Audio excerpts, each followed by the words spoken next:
Hello and welcome to Cartoonist Kayfabe. My name is Jim Rugg. I'm Ed Piscor. We're going to look at Charlton, a reprint of Charlton's comic book guide for the Artist Writer Letter, 1973 edition. But first, I want to invite everybody to like, follow, and subscribe to the Cartoonist Kayfabe YouTube channel. Be sure and hit that bell icon next to the subscribe button. That will notify you when we post a new video. It'll give you a leg up on the Kayfabe effect because you'll be the first ones to see our new videos, and then you can go track down those comics ahead of everybody else. And let the video play through to the end. That allows YouTube's algorithm to share the video with other comics fans that do not know Cartoonist Kayfabe yet. And that's how we grow this channel. So we thank you for that. And let's dive in and figure out how to make comics Charlton style, Ed. I used to see this ad in, random Charlton back issues that I would get, and I would never come across this thing. Right. And it was years before I realized this was a little tiny, smaller than comics. So no wonder I wasn't finding it in old long boxes. But a pretty interesting idea here. This is our intro to the reprinted edition, and it gives you a little background there by Mort Todd, who is publishing this new edition. But here is the reproduction from the original issue by Nick Cudi. Yeah. And his explanation is he was an editor at Charlton, an assistant editor. They would get maybe 2 submissions a day at least from aspiring cartoonists. Some were really good, some were near professional, some were hopeless. But he decided it would be helpful to just write down some tips and include in the letter that they would send back to everybody, and that's how this book is born. Interesting to think of some of the people that came through there. John Byrne, get some of his first works there. Gene Day comes to mind. I believe that it didn't get published, but I believe Eric Larson got his first kind of commissioned professional comics, I think pre-Megaton, pre-Gary Carlson. He was commissioned to do some Charlton Bullseyes and stuff like that. And then, of course, there are those journeyman old-timers, man. Your Broderick, your Pete Maurice's, Dick Giordano. And anybody unfamiliar with Charlton, they published from 44, I believe, to 1986. So a legitimate company. At that point, I mean, they're Marvel. They're from the golden age, early days. They were a printer out of Connecticut and realized, you don't make money when the presses aren't running. So they started running comic books, to fill the press time. They also distributed themselves, which is a real separation from all the other comic book publishers. So it was kind of a unique operation and notoriously cheap.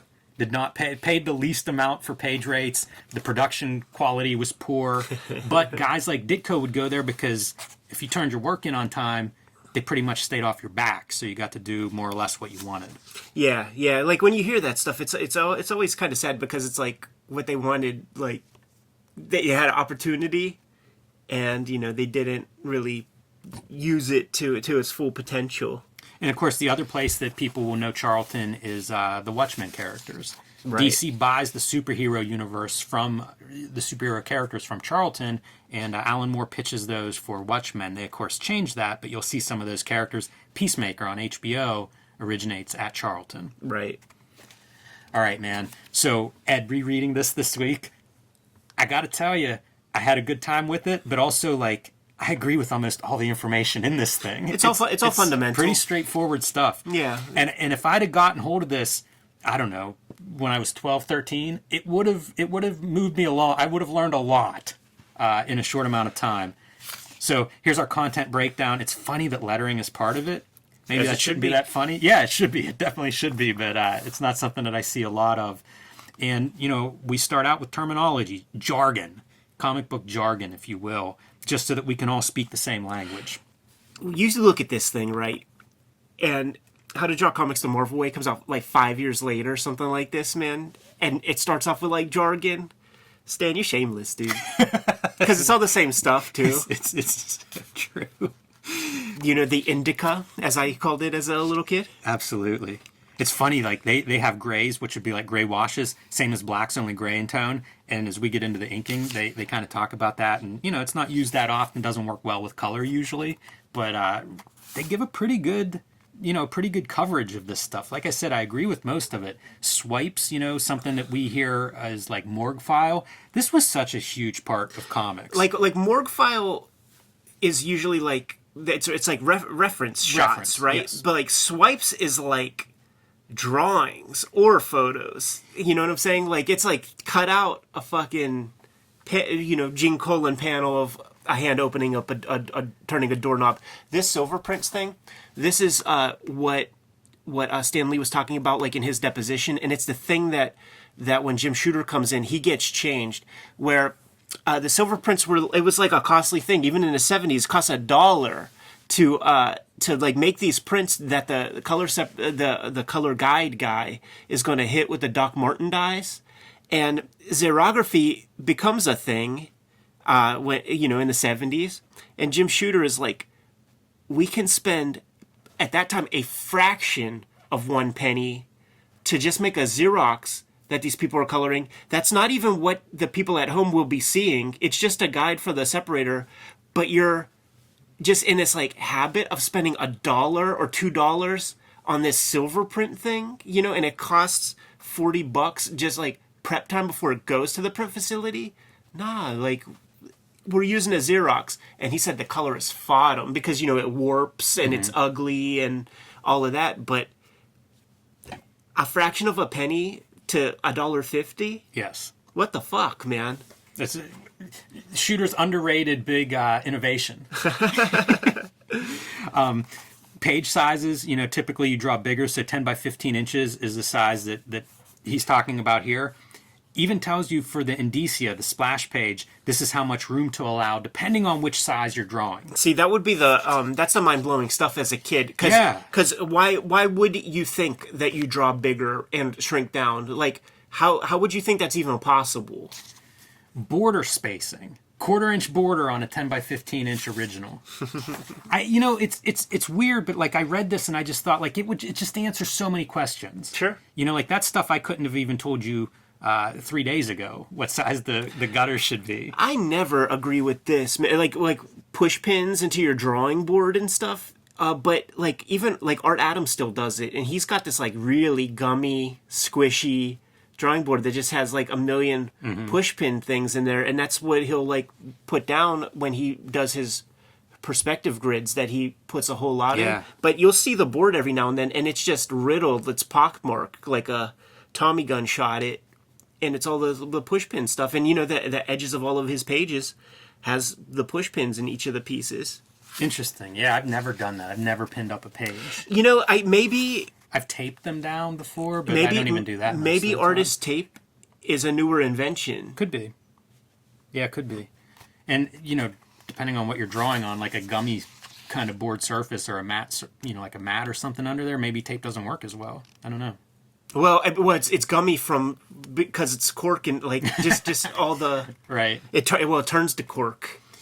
Drawing from the script walks through basically the entire process. Getting your script, reading it thoroughly, doing breakdowns, layouts, swipes, and in here it's interesting because he goes in a little bit more with the explaining swipes. So yes, there could be drawings or photos. But in some cases, it may be your own drawings. If you're working in sketchbooks, you may have some of those drawings that you consider successful and want to have handy whenever you're doing this. And the way he uses them, or one way he uses them, is if you're stuck, pull this out. Because, you're not making money if you're not drawing and there's a deadline coming. So. Yeah. Like some of it could be kind of like that Brunetti school of cartooning where you need a car, go outside, draw some fucking cars, but use them as a guide. You see guide is in bold, all caps right there. Use it as a guide. Like, maybe it's not important that a Honda Civic is in your comic. It just needs to be a car. So distill it down from your sketch. Draw a little quicker. Realize that you can draw lines, with your ruler to the vanishing point. And you realize that, like, a car doesn't look like that. You got to round off the hood. You got to round off all these edges. Figure that shit out, man. But it doesn't have to be a Lincoln Continental. Unless it does. Go from your pencils or layouts to your letterer, and then back to the inker. This is huge. This is huge stuff because you have no idea about this stuff when you're starting. Saying. It's very clear. So like when you are making your first comics, it's like, all right, like make some panels. All right, now I'm drawing panel 1 completely. Right. Now I'll draw panel 2. Come on, see, we laugh, right? But like that's totally the way. Because also by panel 3 you're kind of burnt out. Yeah, exactly. Exactly. Yeah, it's very straightforward, a lot of this stuff. We'll get into a little more subjective stuff as we progress, but I'm just saying, like, a young cartoonist, You could do a lot worse than this. Hey, dude, secrets behind the gimmicks, man. Ben-Day, Jimmy, I was cutting out fucking gray, like, dot screens from newspapers and gluing that shit down on my drawings and then drawing over top of it. That's how I was, like, using that stuff. But it also gives the secret to the craft tint. That's what I'm saying. This is inside information. This it just answers a bunch of questions. This is a Meltzer dirt sheet. This is the easiest and most impressive method to use, but like all good things, it's the most expensive. Yeah, and boy, were they conscious of that at Charlton. Panel art, lighting. And for lighting, it says divide your panel into 3 levels: foreground, middle ground, and background. I love it. I love that that's how they describe lighting. You know, it's not like, where's the light source? It's literally like you're creating depth. That's how to do it. See Eduardo Rizzo 100 Bullets pages where you see there is a level in every image. There's a level of gray, which is line art. There is black, and there is white. And he has varying ways he does it. He'll put the black in the immediate foreground. He'll put it in the midground. He'll put it in the background, depending on his needs. Yeah. For that moment, he's probably one of the in terms of modern creators. He's probably like one of the best to do it and balance pages that way. It's a tremendous skill. Definitely worth, if you want to make comics, definitely worth spending some time and trying to figure that part out. But just thinking that way, I think, is instructive. Absolutely. You know, like, if you told me lighting from, I don't know, age 12 to like age 45, I would have been like, oh yeah, it's like a light source. You know, right. Put some shadow underneath the character or whatever. Thinking of it that way is really great. Gimmicks. They're even speaking kayfabe. Long stretches of dialogue and little action. Use gimmicks to keep your panels interesting. Close-ups, silhouettes, bust shot, panorama. Yeah, see, it breaks it down, like what gimmicks are. Yes, and it's, this is 22 panels that always work. Yeah. In many ways. Anatomy's pretty fun. Anatomy's something you always hear in comics, and he kind of says, learn the correct proportions, but don't be a slave to it. That is very empowering to read. Mm-hmm. To hear these guys say, like, yeah, it doesn't get it 70% the way there. Don't invent your own proportions. A lot of examples through here. This is working your panel basically from your script to finished piece. Yeah. Cartoonist Kayfabe is sponsored by the comic books Ed Piskor and I make. If you want to support Cartoonist Kayfabe, pick up our comics and books wherever you buy them. Starting with Red Room, the Antisocial Network, Season 1 of Ed's Murder on the Dark Web for Fun and Profit. Trigger warning, Season 2 is now in stores everywhere. This is issue number 1. Issue 2 also available. Issue 3 coming next month. And available wherever you buy comics, except for banned in 7 comic stores. Hopefully that number's not rising, but you never know. Well, you know what? The cool thing about it rising is that the bigger comic shops heard about that stuff, tripled their orders, man. Nice. WYSIWYG, A History of Computer Hacking. X-Men Grand Design, the Grand Design that started them all, including Hulk Grand Design. Can't wait. 3 oversized volumes of this available. Can't wait to see what your cover looks like when you put yours together, Jimmy. And Hip Hop Family Tree, A History of Hip Hop, available in 4 treasury-sized editions or 2 beautiful box sets. You can pick up my latest book wherever comics are sold, Hulk Grand Design Monster. This is in comic shops everywhere now, with some beautiful variant covers, a retelling of the 60-year history of the Incredible Hulk, and coming in April, Hulk Grand Design Madness, with also some beautiful cover choices here by Ed McGuinness and Jeff Darrow, as well as my cover.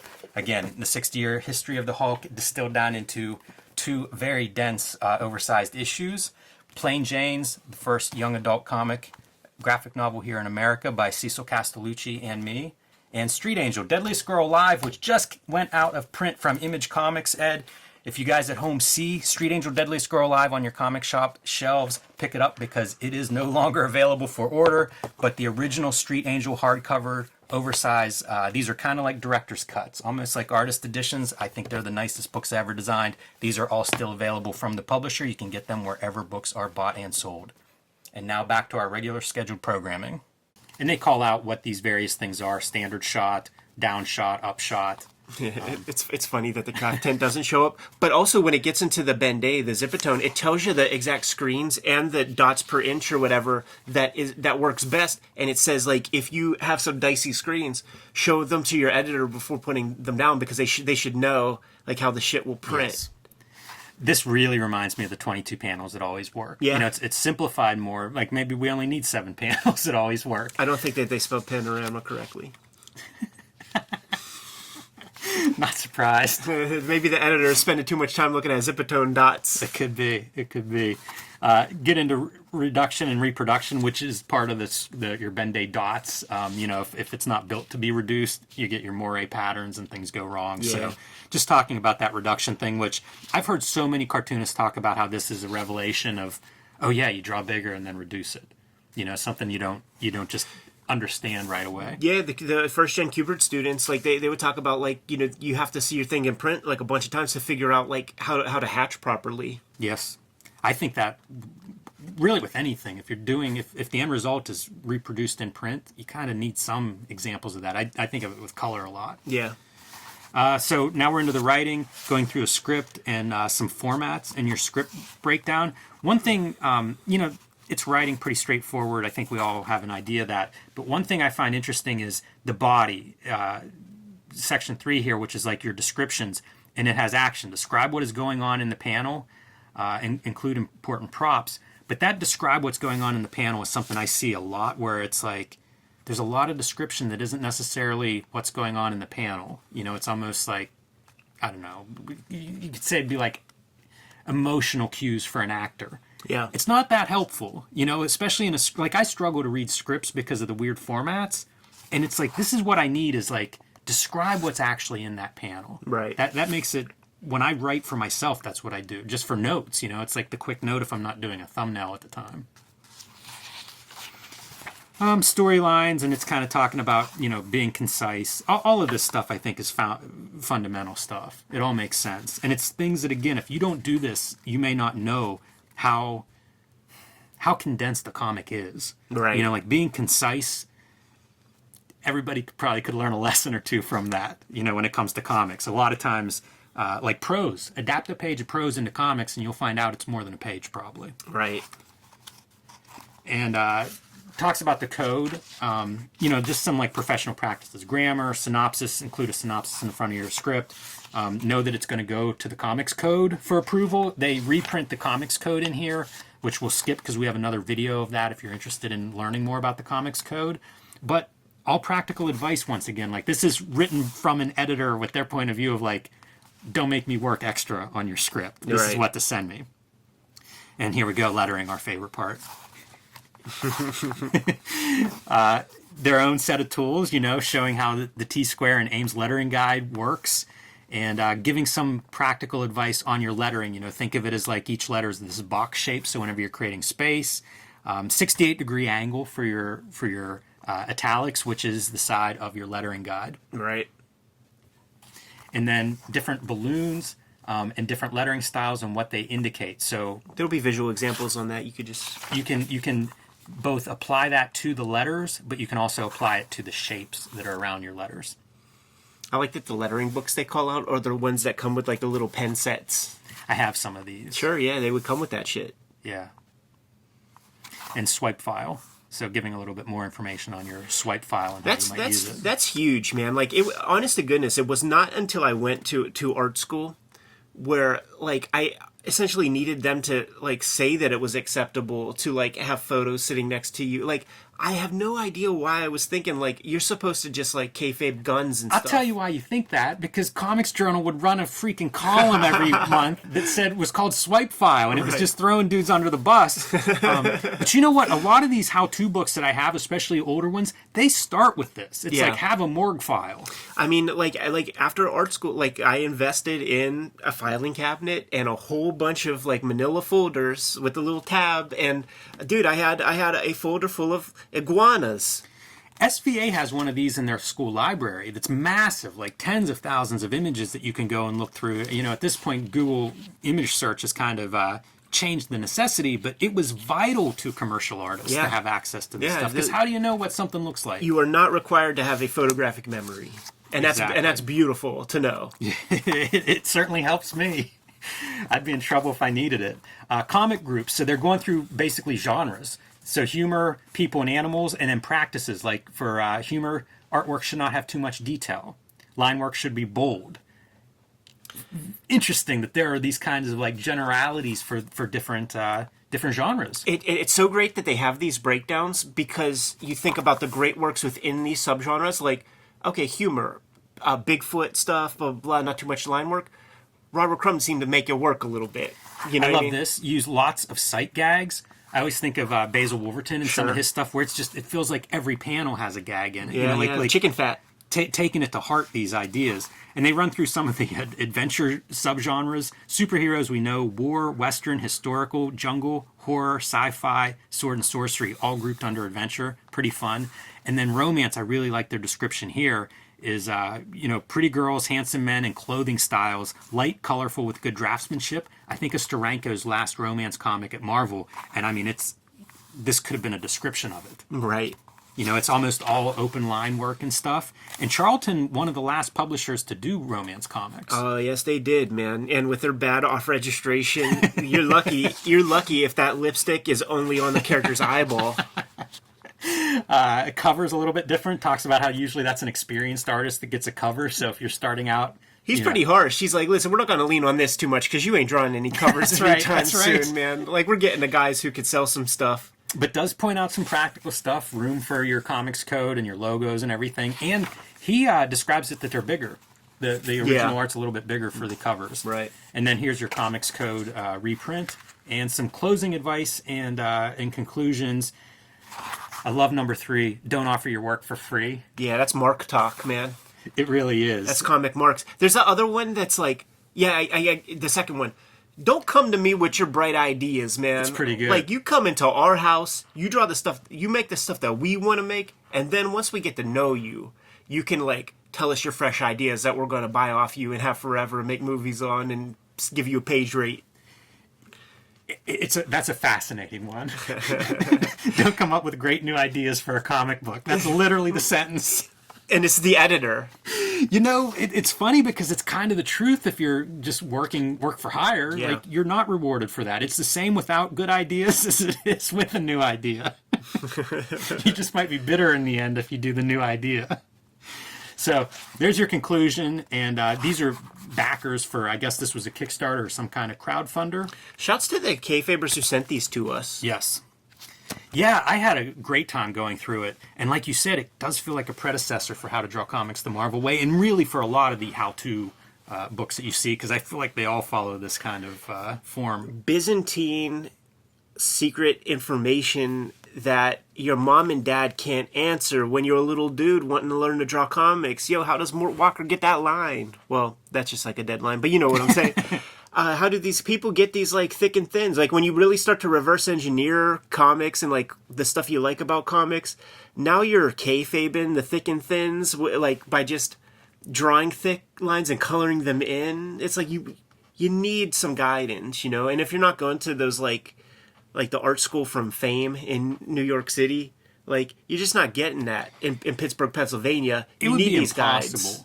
Even if you had access to comic book shows and stuff, like, there's so much information compiled here in one source. Like, it's a lot of hours and a lot of legwork that you're getting in one book. Absolutely. It's pretty cool, and I'm glad it exists. And yes, thank you to the Kayfaber that sent this. Very awesome. Good to go? Yeah. Kayfabers, like, follow, subscribe to the YouTube channel, hit the bell, we'll notify you when new vids are available. What's out there, Jimmy? Hulk Grand Design Monster in comic shops everywhere while supplies last. If you didn't pick it up yet, grab one quickly. And Hulk Grand Design Madness will be in comic shops at the end of April. Tell your shop to save one for you. It's a retelling, a reimagining of the Hulk's 60-year history in 2 very dense, oversized issues.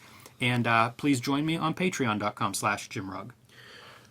Red Room Trigger Warnings, issue 1 and 2 on the stands as we speak, coming out on a monthly basis. Murder on the Dark Web for fun and profit. Banned in 7 comic shops, but it's just a brown paper bag affair, man. You ask for it, they're gonna get it for you. Don't you worry about that. They want your money. You can read these comics before they hit paper on my Patreon, patreon.com/edpiskor. $3 for the archive there.